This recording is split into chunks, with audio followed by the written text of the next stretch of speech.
Bueno, buenas tardes para todas y para todos.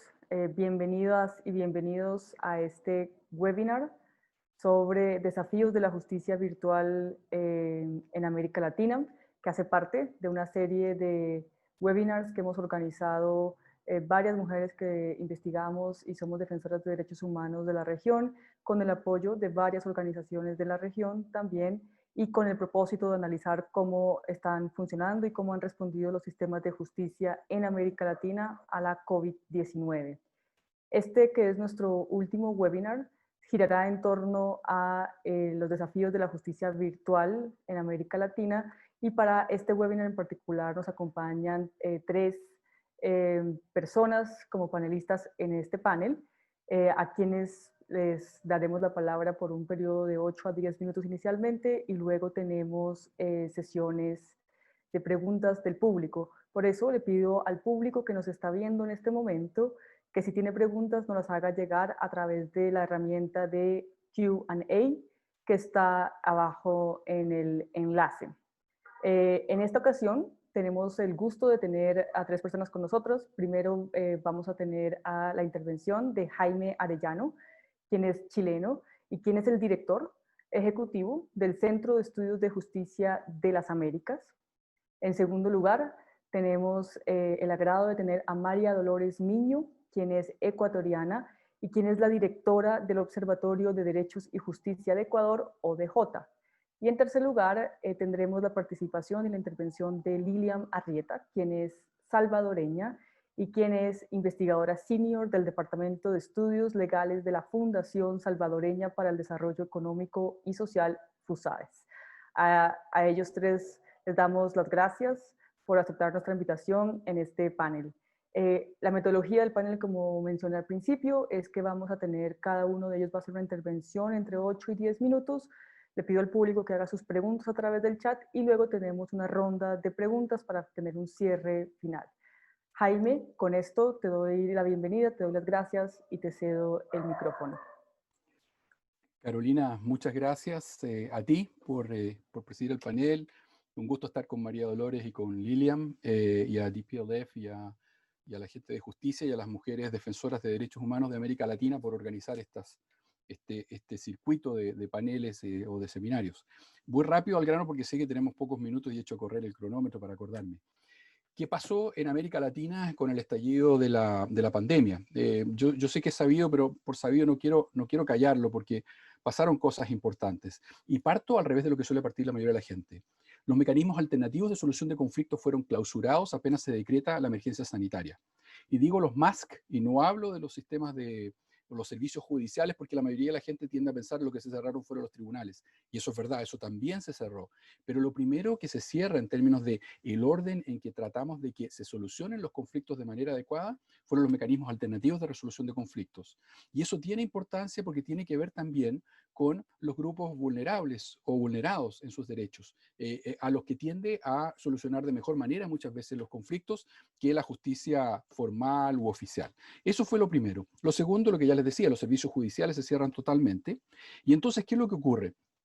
Se empieza a tratar de reactivar la justicia, o rápidamente los poderes judiciales empiezan a reaccionar y a señalar, bueno, vamos a prestar servicios judiciales respecto de las cuestiones más esenciales. Esto tiene que ver con la libertad de las personas, por lo tanto se desarrollan audiencias normalmente de carácter virtual o presencial con medidas sanitarias para resolver sobre las prisiones preventivas, sobre eventualmente la legalidad de las detenciones donde hay ese tipo de control de legalidad, y sobre sustitución de cautelar de prisión preventiva por otra menos gravosa, por ejemplo.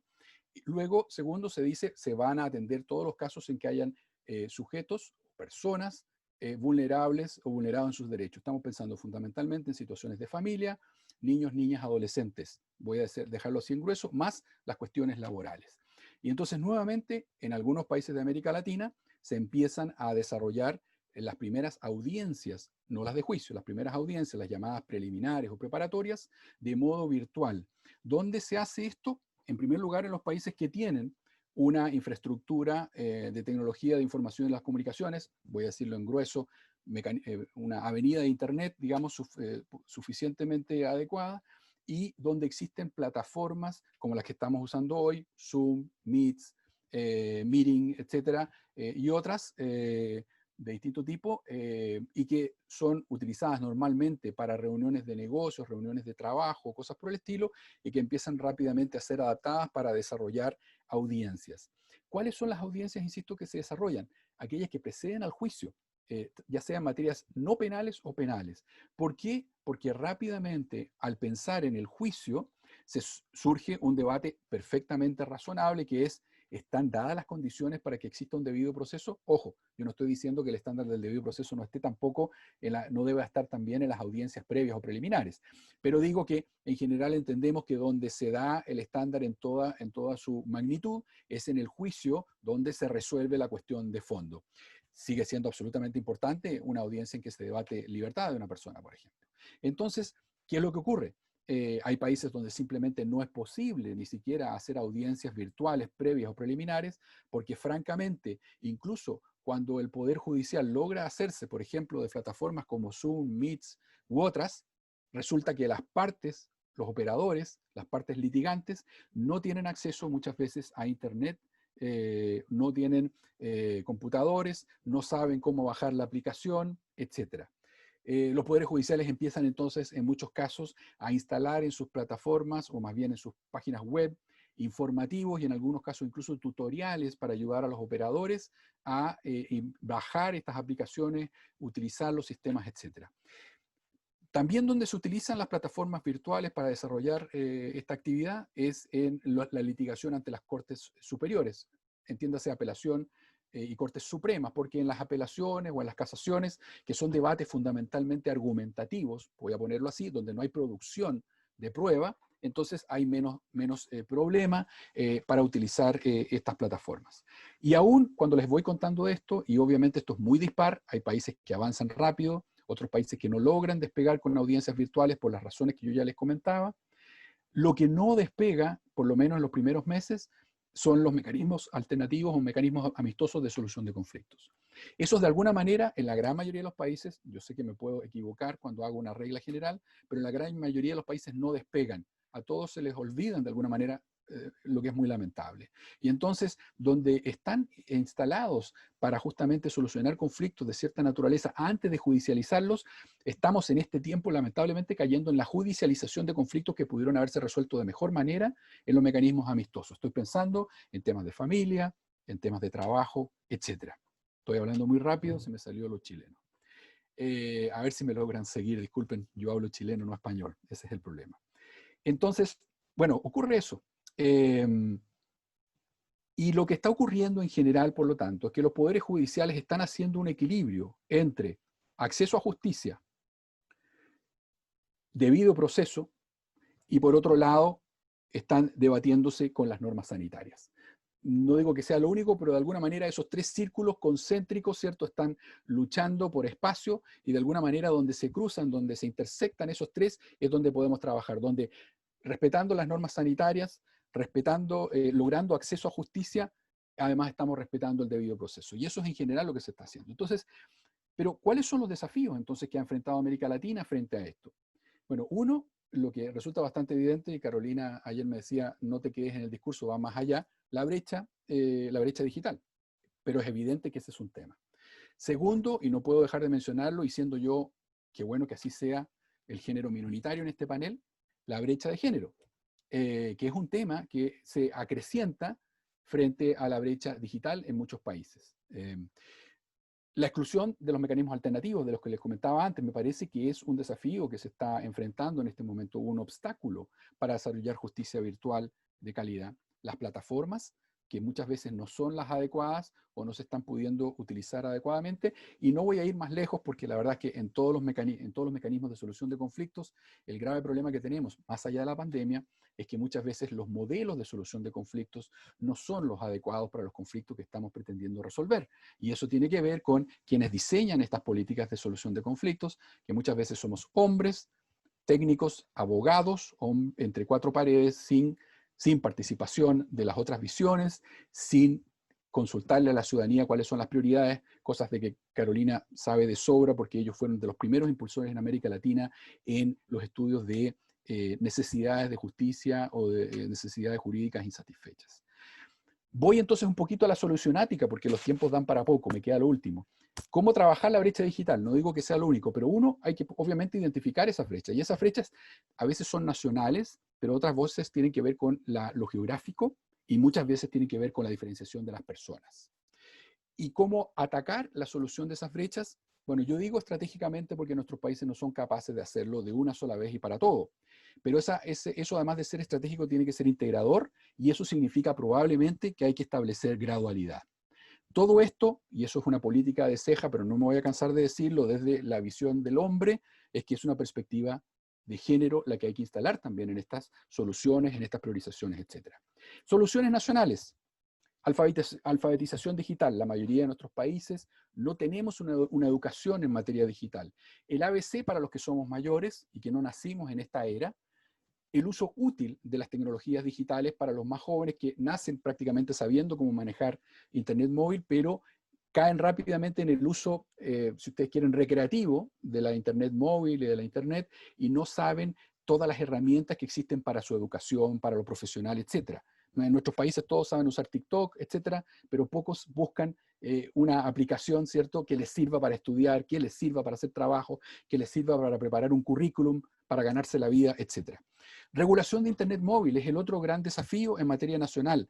En la mayoría de nuestros países, a diferencia de los países desarrollados, pagamos por tráfico de datos en la Internet móvil. Es decir, pagamos por kilobytes o giga usado. En la mayoría de los países desarrollados hay flat rate. Es un fee parejo que permite usar indiscriminadamente, en general, la Internet móvil, lo que restringe menos, o dicho de otra manera, amplía mucho mejor la situación.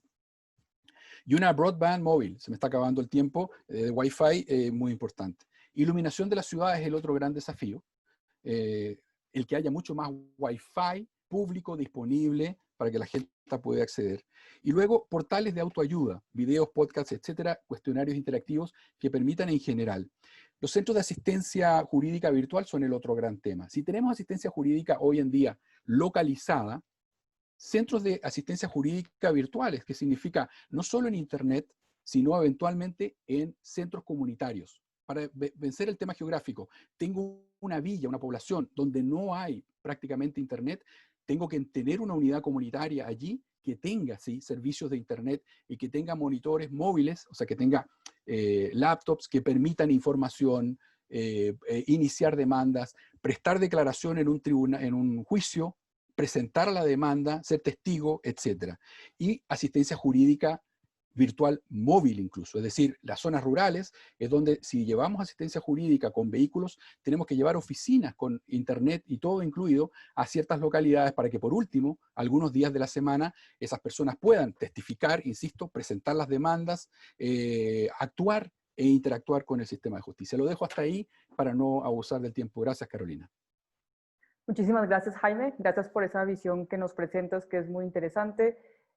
Para las personas que están interesadas, el Centro de Estudios de Justicia de las Américas tiene en su página web 2 informes que han sacado recientemente. Posteriormente, probablemente Jaime pueda profundizar sobre estos informes y la página web donde efectivamente ustedes pueden encontrar esta información. Es muy interesante tu presentación por diversos motivos, por los temas centrales de las garantías, el debido proceso y cómo hay ciertas audiencias que son inherentemente importantes que sean presenciales, como las audiencias, por ejemplo, de controles de detención, que también sirve obviamente para garantizar derechos fundamentales, pero esa visión que tienen sobre que la justicia no es solo digamos, la que brinda el poder judicial en estricto sentido, sino también todos estos mecanismos y cómo cuando se analizan los asuntos de acceso a la justicia y de acceso a la justicia virtual hay que mirarlo en conjunto para ver cómo se han enfrentado.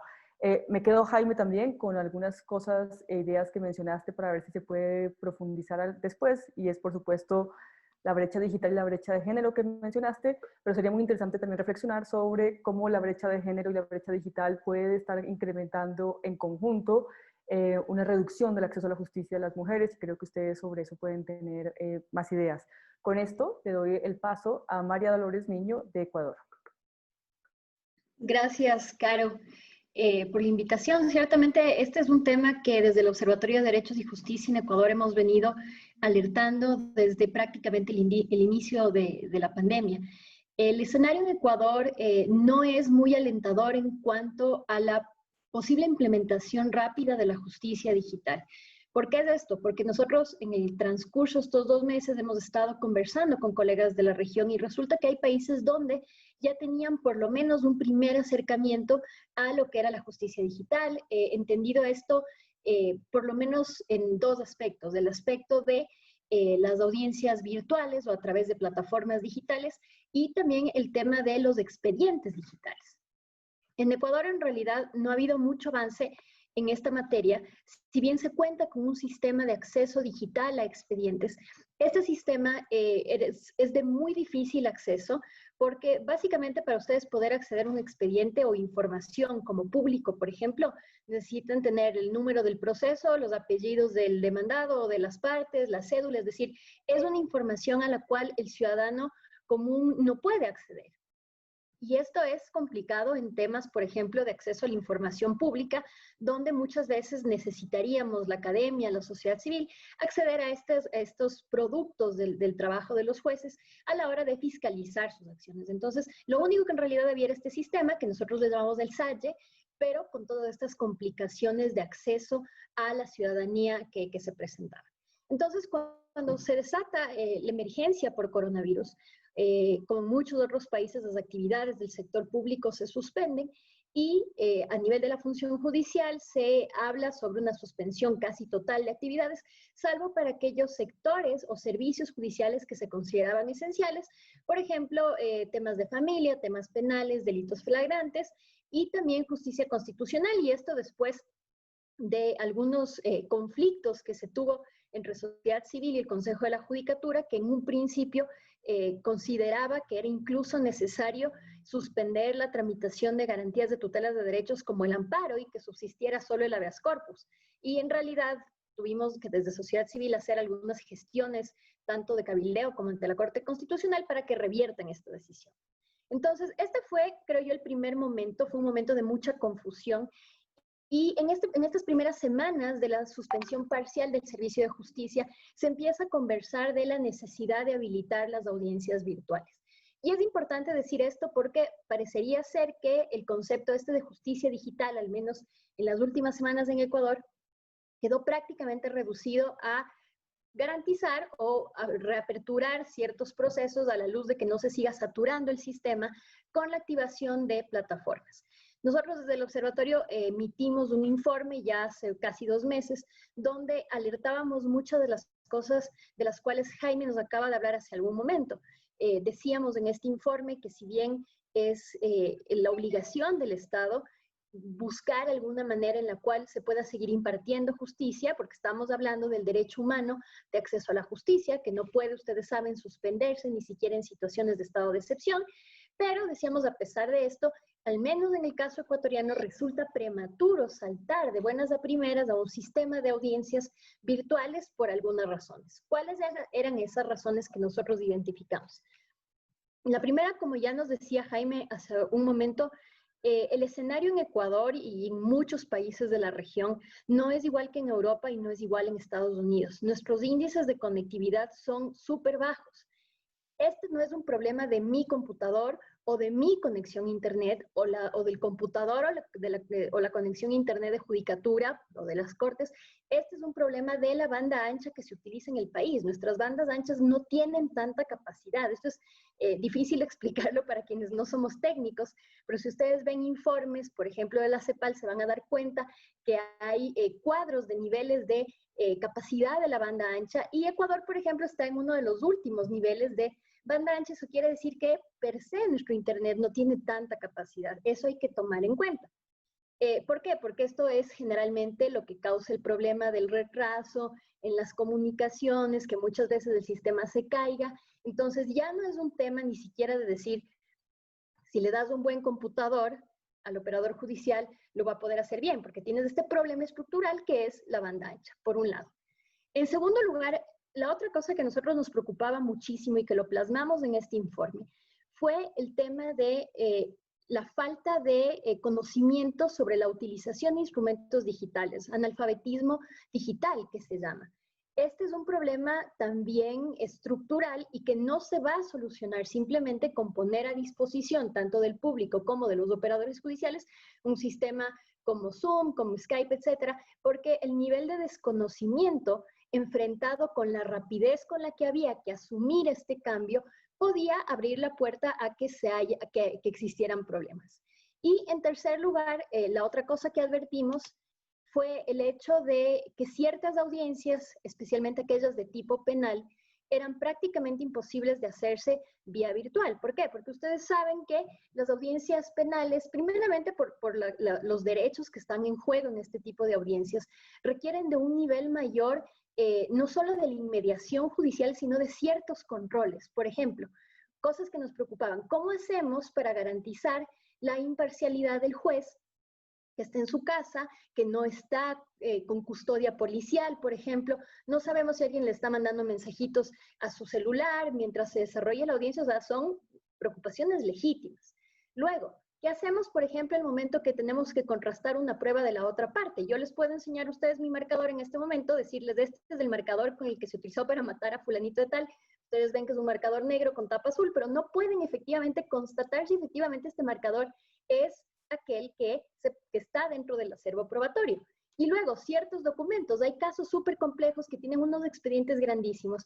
¿Cómo hago yo para que al otro lado de la pantalla puedan acceder y verificar estos que son medios probatorios? Entonces, había un problema de el contraste de la prueba, la inmediación del juez y finalmente el derecho de las personas a ser asistido por un defensor de su elección o público. ¿Por qué? Porque muchas veces uno no está con su abogado, todos estamos en nuestras casas y puede pasar, y de hecho en Ecuador ha pasado esto muchas veces, que el defensor no puede conectarse, se conecta tarde o en media defensa o en media audiencia se le va su conexión. En la práctica, desde una perspectiva de derechos humanos, eso quiere decir que la persona no contó con un defensor adecuado el momento que lo necesitaba. Entonces nosotros pusimos esto como en ese momento como posibles riesgos que podían suceder, pero que todavía no se habían probado. Y en Ecuador, más bien, el Consejo de la Judicatura finalmente optó por iniciar medidas de reactivación progresiva del trabajo de la función judicial, y una de las medidas que se tomó fue precisamente estas audiencias virtuales y telemáticas.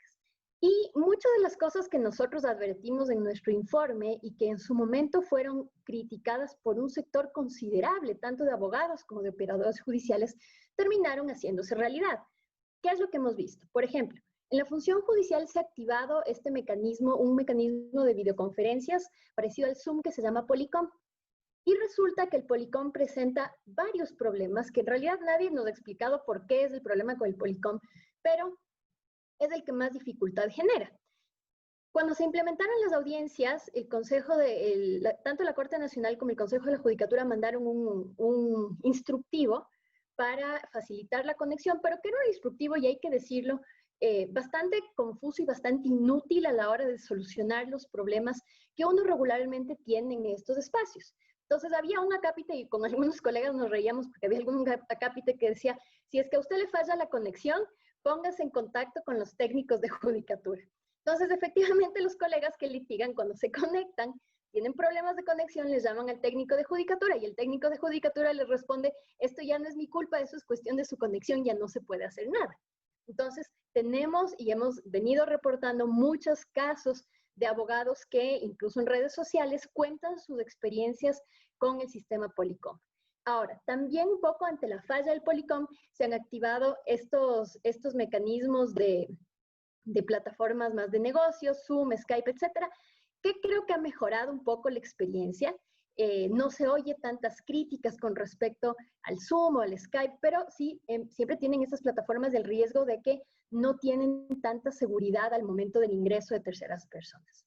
Y finalmente se trató de habilitar un expediente electrónico, pero aparentemente este es un sistema de ingreso de documentos por vía digital que hasta el momento parece no estar funcionando adecuadamente. Digo parece porque hay muchos casos donde abogados se quejan de que el sistema no les permite cargar documentos, no les permite cargar una cantidad de archivos de X tamaño, o que simplemente no les funciona. Entonces, ya para concluir y luego puedo elaborar en la segunda ronda, creo que es necesario, esta situación de la emergencia, al menos en Ecuador, nos ha hecho reflexionar sobre la necesidad de modernizar el sistema de justicia.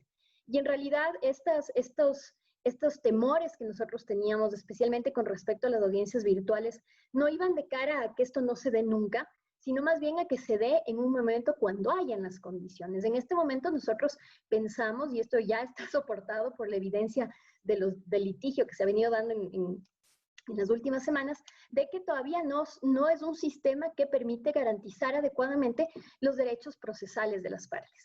Y posiblemente el habernos enfocado tanto en las audiencias virtuales ha hecho que se descuide también la necesidad de implementar, lo que decía Jaime hace un momento, mecanismos alternativos de resolución de conflictos también vía virtual, y además algo que la mayoría de abogados consideran que es mucho más importante, el tema del acceso digital a los expedientes y el ingreso de documentos vía digital, porque ahora hay que ir a dejar personalmente todavía, se hizo un calendario que decía que tenía que ir a dejarlo, depende del número del proceso según el día, lo cual ha causado una aglomeración en las oficinas de las unidades jurisdiccionales. Y además contarles, esto ya para concluir, que a propósito de estas aglomeraciones hay un brote de coronavirus fuerte dentro de quienes forman parte de la función judicial, no solo operadores de justicia, pero también, por ejemplo, choferes, jueces y los mismos abogados. Hay una audiencia muy importante que se está llevando ahora en Ecuador, esta audiencia de juicio al presidente Correa y al expresidente Correa y otras personas. Hay 3 abogados que están con coronavirus. Entonces, creo yo que las medidas que se han tomado, un poco al apuro, un poco por la sorpresa, no pueden quedarse ahí, y más bien tenemos que seguir buscando mecanismos de perfeccionar, de cara a que es evidente que esta es una emergencia que va a durar un montón de tiempo, pero la emergencia, creo yo, no puede ser un pretexto para sacrificar los derechos procesales de cualquier persona que se somete a la justicia, y tampoco se puede por eso sacrificar la calidad de las decisiones judiciales. Yo con esto concluyo. Muchísimas gracias y quedo abierta a cualquier pregunta. Gracias, María Dolores. Gracias por esa intervención. Le recuerdo al público que nos está escuchando que puede presentar sus preguntas a través de la pestaña de Q&A. María Dolores, muchísimas gracias por esta presentación, sobre todo porque pone en contexto esta diferencia de la que hablaba Jaime al principio, de cómo llegaron los diferentes países a nivel tecnológico, los diferentes sistemas de justicia de los países, y tú has mostrado la experiencia de Ecuador con todas las diferencias que hay, el tema de la banda ancha, el analfabetismo digital que mencionaste, las discusiones que hay sobre la necesidad de digitalización de expedientes cuando no están esos expedientes digitalizados, y por supuesto las grandes reflexiones sobre debido proceso y garantías en los juicios. Con esto le vamos a dar la palabra a Lilian Arrieta de El Salvador. Sí, muy buenas tardes a todos y todas. Gracias por la invitación. Por mi parte voy a dividir la presentación en 3 etapas diferentes, que es lo que existía BC, como le llaman ahora, before COVID, que es lo que la pandemia, digamos, impulsó, y todo lo que hace falta por hacer a nivel de justicia digital en El Salvador. Yo tuve la suerte de trabajar casi 10 años en la Corte Suprema de Justicia en la primera década del 2000, del 2001 al 2010 aproximadamente, y recuerdo que ya en esa época se hablaba de justicia digital, se hablaba de implementar un sistema de expedientes digitales, y recuerdo perfectamente las varias misiones de magistrados y altos funcionarios que hubo para visitar países donde ya existían avances en materia de justicia digital y donde ya existían el expediente electrónico. Y también recuerdo algunas consultorías que hubo para implementar lo que se había visto en otros países en El Salvador. Sin embargo, con mucha tristeza debo decir que en 2020 es muy poco lo que se ha hecho. Lo único que nosotros tenemos aquí en El Salvador a nivel de justicia digital son 2 cosas. La primera es las audiencias virtuales en el proceso penal, pero son audiencias excepcionales debidas esencialmente al alto nivel de criminalidad que hay en el país. Entonces, para realizar audiencias virtuales en el proceso penal, tienen que darse ciertas condiciones. Entre ellas, por ejemplo, que sea un número de imputados bastante elevado y también que sean de cierto nivel de peligrosidad o que no haya transporte, este tipo de cuestiones, pero no es la regla general. Entonces, y lo otro que también existe, que es mínimo, pero que, bueno, que existía before COVID, era el sistema de notificaciones electrónicas, que básicamente servía para actos de comunicación entre algunas salas de la Corte Suprema de Justicia y algunos tribunales de la República, pero que desde 2015 se venían implementando a nivel de proyecto piloto. No se había avanzado mucho. Ahora bien, para presentarles lo que digamos, se promovió a raíz de la pandemia, sí me gustaría que pusiéramos unas filminas, si son tan amables.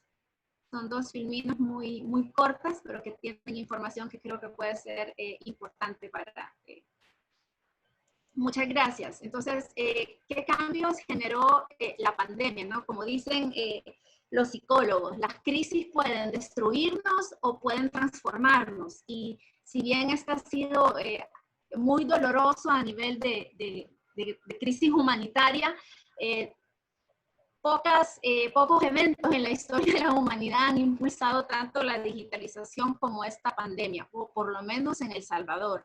Entonces, ¿qué cambios aceleró el COVID? Bueno, por ejemplo, la Sala de lo Constitucional, que ha sido la precursora de estas medidas, comenzó a recibir demandas por correo electrónico, algo que antes no se podía hacer. Había que ir físicamente a la secretaría de la sala, con la demanda, las copias, que le pusieran a uno el sello de recibido, en fin, lo que todos conocemos, ¿verdad? Toda esa burocracia.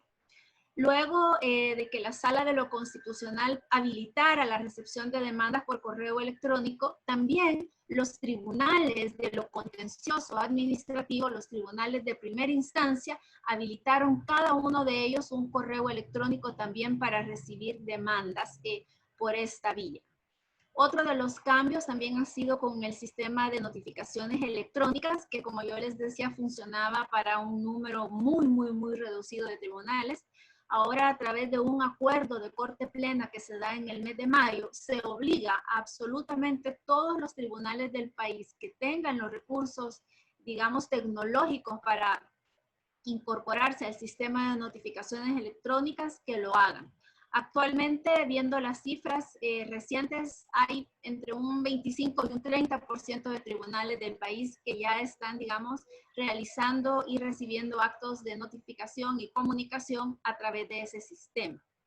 Por otra parte, pero a nivel administrativo, la Corte Suprema está tratando de digitalizar el mayor número de los servicios que le presta a los ciudadanos para justamente evitar de que sea requerida la presencia o el traslado de los abogados hacia la Corte, porque todavía, pues actualmente no, pero todavía se está discutiendo que nuevamente nos vuelvan a poner en cuarentena, se está volviendo a discutir la posibilidad de que exista un estado de excepción en el país, entonces eso volvería a generar pues una paralización de los servicios que ofrece la Corte Suprema de Justicia.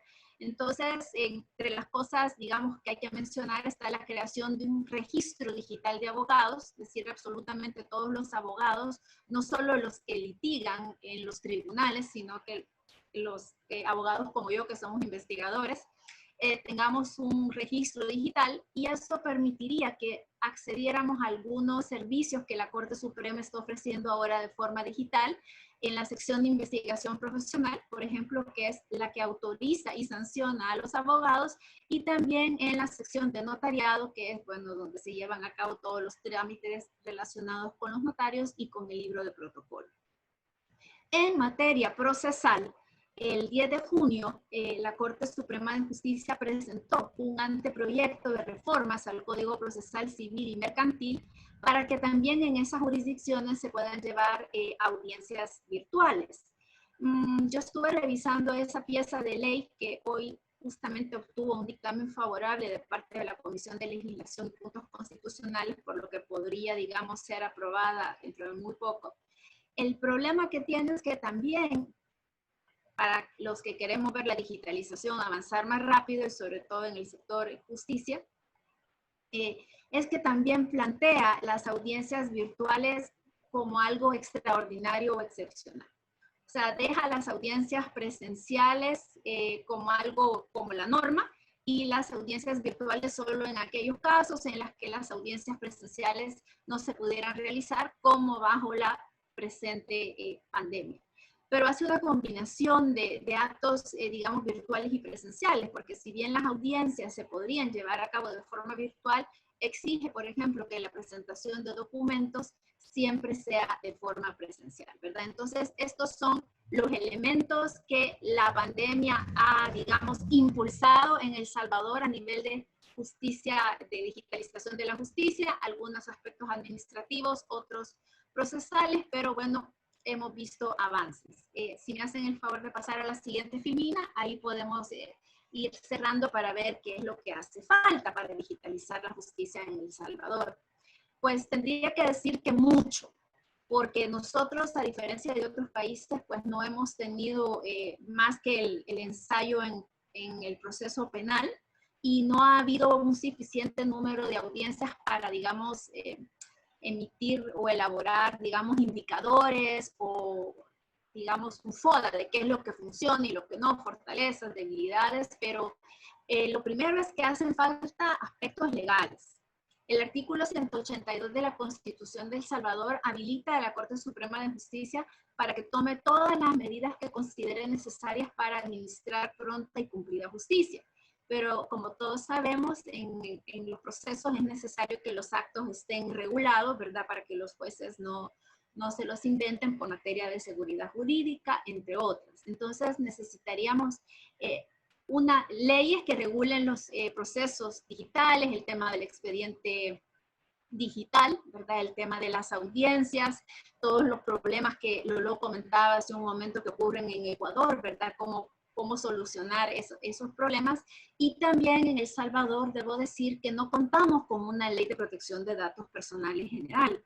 Entonces habría que aprobar junto a las leyes que permitan la digitalización de la justicia una ley de protección de datos personales, y obviamente a través del CNJ habría que realizar del Consejo Nacional de la Judicatura capacitaciones, porque el cambio más difícil en estos casos está aquí, ¿verdad? El sector justicia en El Salvador, los jueces son vitalicios, los empleados judiciales tienen mucha estabilidad en el cargo, entonces el tiempo promedio que un juez tiene actualmente de estar en el cargo son 15 años, ¿verdad? Hay jueces con 25, 27, 30 años de carrera judicial, lo cual es muy bueno, pero vienen trabajando de una forma específica. Ya de por sí a finales de los 90 fue difícil pasar de la justicia escrita a la justicia oral. Imaginémonos ahora este cambio, ¿verdad? Pero se puede, hay que ponerle ganas. Obviamente también se necesitan aspectos tecnológicos, porque no todos los tribunales están en igualdad de condiciones a nivel tecnológico. Asegurar la interoperabilidad de esos sistemas, garantizar la seguridad de la información, ¿verdad? Y que este plan sea progresivo, que sea concertado, ¿verdad? Aquí si quieren podemos ya quitar las filminas para ir cerrando. Comentarles que FUSADES ha venido trabajando en el tema de la digitalización de la administración pública desde hace mucho tiempo, y que hace poco sacamos un estudio que se llama Progresando en el Nuevo Milenio, y que justamente habla de cómo debemos de digitalizar todos los servicios públicos para modernizarlos, porque tenemos una burocracia que además de lenta promueve mucho la corrupción. Además, recientemente publicamos un estudio sobre cómo había funcionado la justicia durante la pandemia y qué es lo que se había hecho bien, lo que se había hecho mal y lo que se podría hacer, donde a quienes les interese pueden visitar nuestro sitio web, y en el análisis legal número 206 y número 207, ahí pueden ver con más detalle lo que aquí les hemos contado. Pero para cerrar diría que tenemos muchos desafíos en materia de digitalización de la justicia en El Salvador, pero tenemos una ventaja quizás, y es que nuestros magistrados duran 9 años en el cargo. Entonces, es sabido por los estudios que se han hecho sobre este tema que los procesos de digitalización de la justicia son largos y son costosos. Entonces, aquí hay que apuntarle al corto plazo, al mediano plazo, pero sobre todo al largo plazo. y dado que los magistrados duran 9 años en el cargo, bastaría para, digamos, consolidar un proceso de digitalización de la justicia que hubieran 2 cortes seguidas que se comprometieran, ¿verdad?, a implementar este tipo de procesos con toda la resistencia que sabemos que va a haber de los jueces, de los empleados judiciales, de los sindicatos que no tienen un rol menor a veces en detener algunas de estas reformas, pero sí la pandemia ha mostrado la necesidad de avanzar hacia la digitalización para que no volvamos a paralizar servicios tan esenciales como la justicia en nuestro país. Muchas gracias, Lilian, por esa presentación y también por señalar el caso particular de El Salvador, donde es muy relevante la situación que estaba antes de la pandemia respecto del avance tecnológico en el sistema de justicia y cómo la pandemia evidencia la necesidad de avanzar hacia el fortalecimiento en el uso de tecnologías de información y comunicaciones en la justicia. Y también has mencionado un punto central, y es que se necesita voluntad política desde el punto de vista de la gobernanza judicial para poder implementar este tipo de tecnologías. Les agradezco a los tres y con esto voy a dar paso a las preguntas. Hay varias preguntas, voy a mencionar varias de las preguntas y les voy a pedir a los panelistas que respondan en el mismo orden en el que hicieron las intervenciones. Las preguntas, si las pueden abordar todas, sería genial, y si no, las que consideren pertinentes. Hay una primera pregunta que tiene que ver con la recepción de testimonios en el ámbito virtual. Y la pregunta en concreto es si la recepción de testimonios a través de medios virtuales genera un riesgo en el cambio del comportamiento del testigo. Me imagino también que en su comportamiento para evitar, ¿no?, que haya influencia indebida en su testimonio, y cómo ven esto respecto de los desafíos de la justicia virtual. Hay una segunda pregunta que tiene que ver con el uso de tecnologías de información y comunicaciones y la realización de audiencias virtuales, que, como señaló María Dolores, genera unas tensiones en materia de debido proceso. Si podría ser entonces conveniente hacer una nueva aproximación hacia ese tipo de garantías, si hay que repensar algunas de esas garantías, entre otras. Hay una tercera pregunta que tiene que ver con si el tema de que las tecnologías de información y comunicaciones y los diferentes sistemas que en este tiempo los sistemas judiciales han adoptado, han incorporado, y estas plataformas que han utilizado, si la misma pandemia ha generado una restricción de la sociedad civil en el monitoreo de estas herramientas, y si eso también un poco reduce un monitoreo externo que se necesita para verificar la confiabilidad y la seguridad de estas plataformas.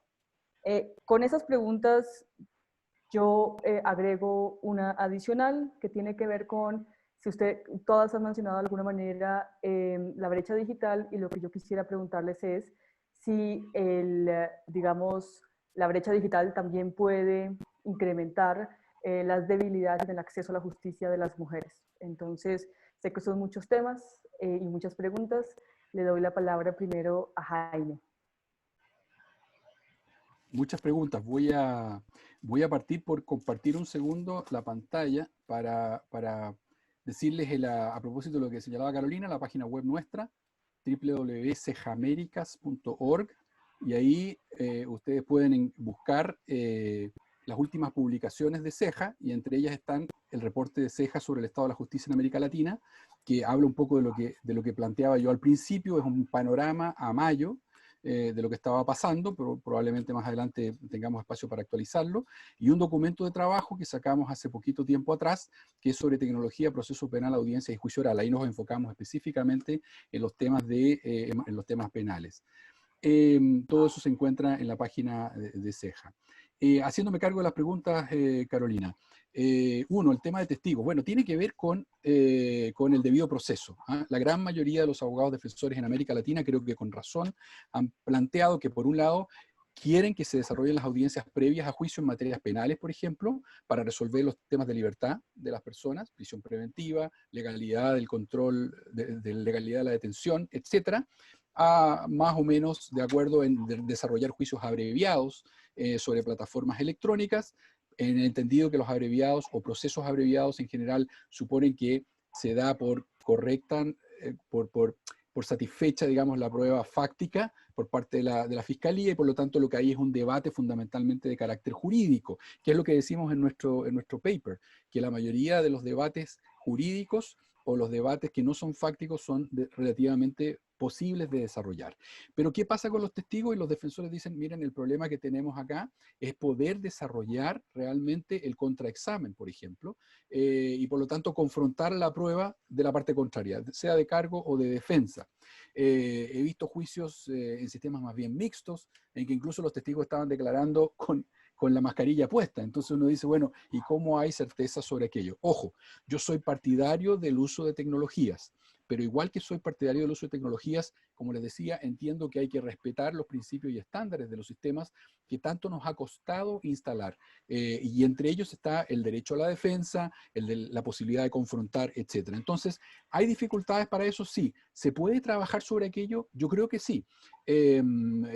Hay protocolos que no tienen que ver solo con lo tecnológico, sino sobre todo sobre garantías, que por ejemplo indican que si un testigo está declarando, como lo estoy haciendo yo en este momento, debiera tener un ángulo de cámara que permita que las manos siempre se le vean, por ejemplo, para saber que no está usando papel u otra cosa. Pero francamente, yo podría tener fuera de la vista de ustedes, aquí, una tablet, y estoy mirando, de hecho, uno muchas veces lo hace cuando está en un seminario, ¿cierto? Una ayuda de memoria con toda la información ahí, y ustedes nunca lo vieron. ¿Qué es lo que hace un juez o una jueza normalmente? Pedirle al testigo que mueva su cámara y muestre sus alrededores antes y en cualquier momento, y cualquiera de las partes lo puede pedir, para ver si no hay algo que está ayudando en ese sentido. Ahora, aquí tenemos un problema en América Latina, la buena o la mala fe de la litigación. Para los anglosajones, el que un abogado esté instruyendo al testigo de la parte es inconcebible, y si lo pillan haciéndolo, va a dejar de ejercer.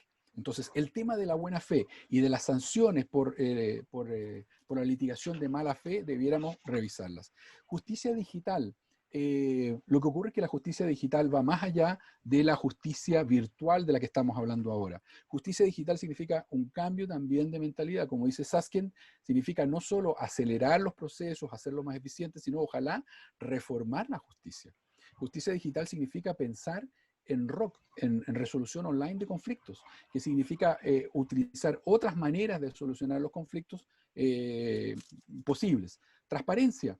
No hay ninguna excusa para que la justicia se vuelva más opaca utilizando las plataformas digitales. Por el contrario, todos aquellos procesos o audiencias que normalmente sean públicos se pueden colgar, ¿cierto?, en vivo, para conocimiento de la sociedad civil, pero en general de cualquier ciudadano. Los anglosajones a veces son más cautelosos que nosotros en eso, y algunos tribunales lo que hacen es establecer un mecanismo por el que una persona puede solicitar ver un juicio, y lo ve desfasado con un link que está disponible por determinada cantidad de tiempo, a petición de parte, simplemente para identificar quién quiere saber, sobre todo en materia de procesos penales. No es una prohibición, no tiene que explicar por qué quiere verlo, simplemente identificarse. Es un poco para evitar este anonimato típico, ¿cierto?, de las redes sociales que permiten todo tipo de cosas. Y finalmente, la brecha digital. Sí, obviamente que cuando hay brechas digitales se pueden aumentar también las brechas de género. En la gran mayoría de nuestros países el acceso a Internet del género femenino en muchas ocasiones, no tanto en las urbes, pero en las zonas rurales, es menor.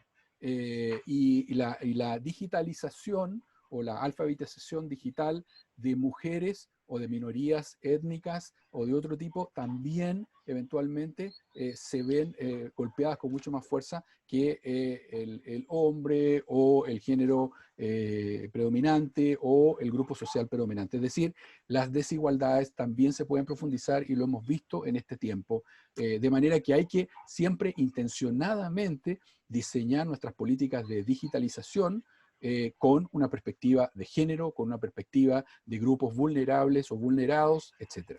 Lo dejo hasta ahí. Gracias, Jaime. María Dolores. Gracias, Caro. Bueno, los desafíos, creo que es un momento interesante este que nos tocó vivir a causa del COVID, porque por lo menos, al menos en el caso de Ecuador, yo quiero rescatar lo positivo, y es que por lo menos nos vimos forzados a hablar de este tema que un poco siento que lo veníamos evadiendo, que es esto de que tenemos que modernizar la justicia. Solo como anécdota, había ya un plan de digitalización de la justicia, todo un sistema que se contrató en la administración anterior del Consejo de la Judicatura, y aparentemente por algún problema de corrupción este tema no terminó de cuajarse. Entonces, un poco como que yo siento que se le iba haciendo el quite, y ahora estamos forzados por la situación, replanteárnoslo y hablar del tema. Eso a mí me parece muy positivo. Como desafíos, a mí me parece que lo más importante que nos va a tocar superar es el tema del tiempo versus la implementación. Es decir, nos toca implementar algo que un montón de gente no conoce en un tiempo relativamente corto por la emergencia. La emergencia no nos va a permitir, y esto hay que tomarlo en cuenta, planificar mucho, ni hacer grandes planes, ni grandes proyectos, sino responder en la marcha. Pero igualmente es una oportunidad. Y quiero poner el ejemplo, por ejemplo, de la Corte Constitucional Ecuatoriana, que para mí es un ícono de buenas prácticas en justicia digital y justicia abierta. Apenas pasó la emergencia, la Corte Constitucional decidió receptar documentos escritos vía correo electrónico, habilitaron un correo electrónico, se lo podía ingresar por ahí sin ningún problema, habilitaron audiencias virtuales a través de la plataforma Zoom, y además, y esto me parece que a mí lo que es lo más rescatable, estas audiencias se hacen de manera pública, es decir, se lo transmite por el canal de Facebook de la Corte Constitucional. Entonces me parece que, por ejemplo, la Corte Constitucional aprovechó la oportunidad para establecer un mecanismo fácil, no engorroso, no con plataformas difíciles. Creo que es un desafío, pero sí se lo puede hacer en los prácticos, que aprendemos a utilizar lo más sencillo que está a nuestra disposición, no con programas difíciles, ni con mecanismos muy engorrosos. Lo más sencillo en este momento creo que va a ser lo que mejor favorezca el ejercicio del derecho de acceso a la justicia. Lo segundo, ¿es conveniente repensar lo de las garantías procesales? Por supuesto que sí. A mí me preocupa que al principio, cuando en Ecuador empezamos a hablar del tema, se decía mucho que siempre y de facto la audiencia virtual constituía una violación procesal. Y yo no creo que podemos ser tan drásticos. En realidad existiría una violación al debido proceso solamente cuando no se den las condiciones adecuadas para que la persona que está siendo procesada pueda ejercer adecuadamente sus derechos, o cuando el juez no pueda hacer una valoración adecuada de las pruebas, de los testimonios, de los argumentos de las partes, o cuando los abogados no puedan en realidad comparecer. Entonces, creo que tenemos que repensar cuándo en realidad estamos ante un obstáculo al ejercicio de los derechos al debido proceso, y tomar en cuenta, como decíamos al principio, que tenemos que hacer un balance racional y adecuado de el derecho al acceso a la justicia, que no se puede suspender, y el derecho a las garantías judiciales. E insisto, yo creo que esto se resuelve mediante la provisión de mecanismos sencillos, idóneos y efectivos para llevar a cabo las audiencias virtuales. Mientras más complejo sea, más se entorpece el acceso y se pone en riesgo el derecho o los derechos inherentes dentro del marco de un proceso a quienes participan en este. Con respecto a las posibles restricciones de sociedad civil, este es un tema que nosotros desde el observatorio nos preocupa mucho y que hemos venido ya también advirtiendo, y es el tema primeramente de la necesidad de ya empezar a hablar con más claridad y más fuerza del tema de justicia abierta. En la región hay un debate muy interesante acerca de gobierno abierto, que a mi criterio parecería estar concentrado específico o exclusivamente o mayormente en el gobierno abierto dentro del Ejecutivo e incluso desde la función judicial. Pero muy poco se ha hablado de justicia abierta, que pasa por algunas aristas. La primera arista y la más importante, creo yo, es aperturar el trabajo de los operadores judiciales. Y como les decía, la Corte Constitucional aprovechó esta oportunidad para fortalecer la justicia abierta, abriendo para todo el público sus audiencias.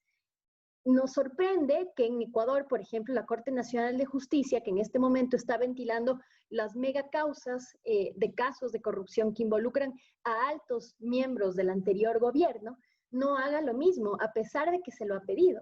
Y sí constituye esto un problema, porque si es que hay, y de hecho ha sucedido, porque como les digo, hay abogados que están contagiados con COVID en este momento, ellos tienen que comparecer a la audiencia desde el hospital con computadora. Por otro lado, la prensa ya no puede asistir a las audiencias cuando eran en vivo, como sucedía antes, por las medidas sanitarias, por el riesgo, etcétera, pero tampoco hay forma de que la prensa, por ejemplo, pueda cubrir estas audiencias sumamente importantes. y no hay interés, no hay intención, porque no lo han expresado, de generar un mecanismo de que el público pueda acceder a esta, que también es una cuestión de alto interés público. Se tiene que empezar a hablar de la necesidad de aperturar el trabajo de las cortes, que no sea tan secreto, que no sea tan reservado, y empezar a normalizar que no todas, pero audiencias que involucren hechos, situaciones o personas de elevado interés público sean aperturadas vía estas plataformas. No hay ninguna restricción de hacerlo. La Corte Constitucional en Ecuador fue muy exitosa al respecto. Y con respecto a la brecha digital, efectivamente, no solo que las poblaciones de escasos recursos rurales, por ejemplo, en el caso de Ecuador, tienen menos acceso a Internet, menos conectividad de banda, pero dentro de estos grupos también hay personas que por sus condiciones tienen todavía, sus capacidades de acceso son todavía limitadas. Y este es, por ejemplo, el caso de las mujeres, pero quisiera también hablar de las personas de tercera edad, que incluso por esta brecha generacional están menos familiarizadas con estos mecanismos. Y algo que en Latinoamérica tenemos que empezar a conversar también es cómo vamos a hacer para incluir a los pueblos y comunidades indígenas a este salto inminente que tenemos que hacer hacia la digitalización de la justicia, tomando en cuenta las particularidades de vida y de cosmovisión de estos grupos. ¿Cómo vamos a hacer para que sea accesible no solo desde la tecnología, sino también desde su cosmovisión, desde su idioma? No ha habido en Ecuador no ha habido ningún plan de cómo vamos a hacer esta justicia digital, pero también culturalmente accesible para todo el mundo. La experiencia de la educación, por ejemplo, la educación pública que tuvo que hacerse o trasladarse a plataformas virtuales, ya nos da un primer alcance de los posibles problemas que vamos a tener. ¿Qué va a pasar en comunidades indígenas donde no todo el mundo tiene una computadora?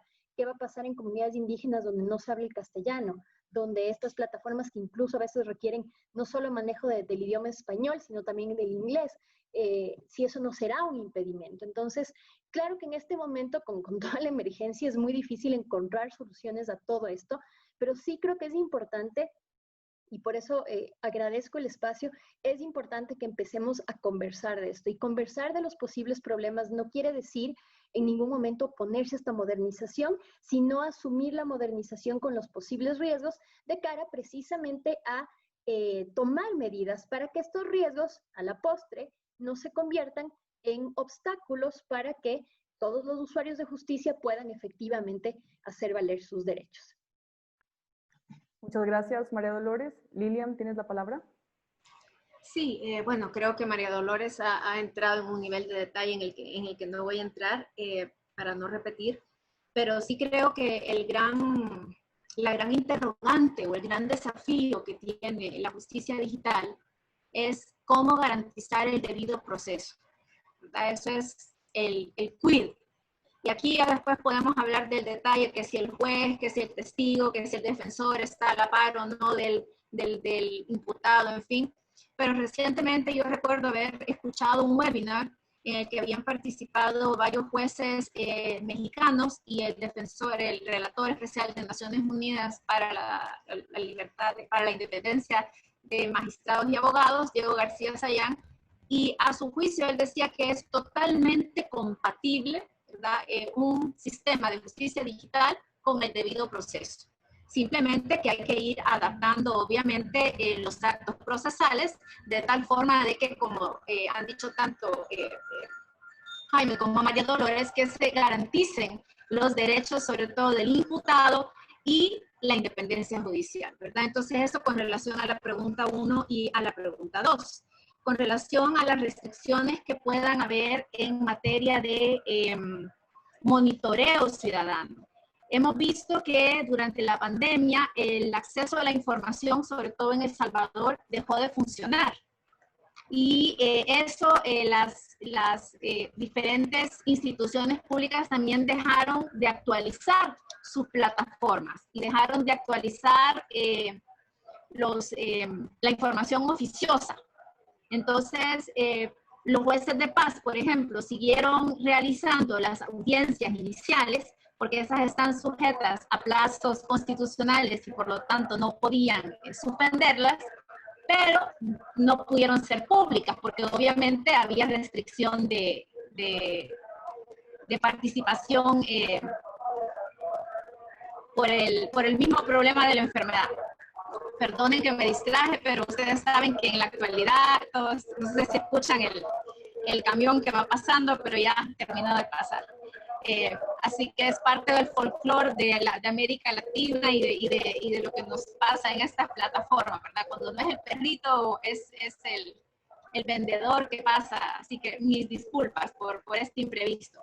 Pero bueno, ya para ir cerrando las ideas, sí, definitivamente ha habido durante la pandemia menos posibilidad de ejercer auditoría ciudadana, ¿verdad? Porque si bien las audiencias que se siguieron haciendo en teoría, bueno, legalmente son públicas, en la práctica no pudieron ser, ¿verdad? Entonces eso sí ha generado dificultades y totalmente de acuerdo con María Dolores en el sentido de que esta plataforma de OGP, de la Alianza para el Gobierno Abierto, de cada vez hay más discusiones al respecto. Recientemente hablábamos con el encargado para América Latina, con José García, para el caso de El Salvador, porque con el cambio de gobierno no sabemos pues cuál va a ser el futuro de OGP, de que justamente pudiéramos transitar ya no solo hacia un ejecutivo abierto, sino que también hacia justicia abierta, ¿verdad? La importancia de la justicia abierta. Y yo veo, por ejemplo, con mucha envidia que México, Perú y otros países tienen canales de televisión propios del órgano judicial, ¿verdad? En donde están permanentemente transmitiendo las audiencias de las Cortes Supremas o, como decía María Dolores, de la Corte de Constitucionalidad. Nosotros no tenemos nada de eso, ¿verdad? Si ustedes quieren asistir a una audiencia hay que ir físicamente al tribunal.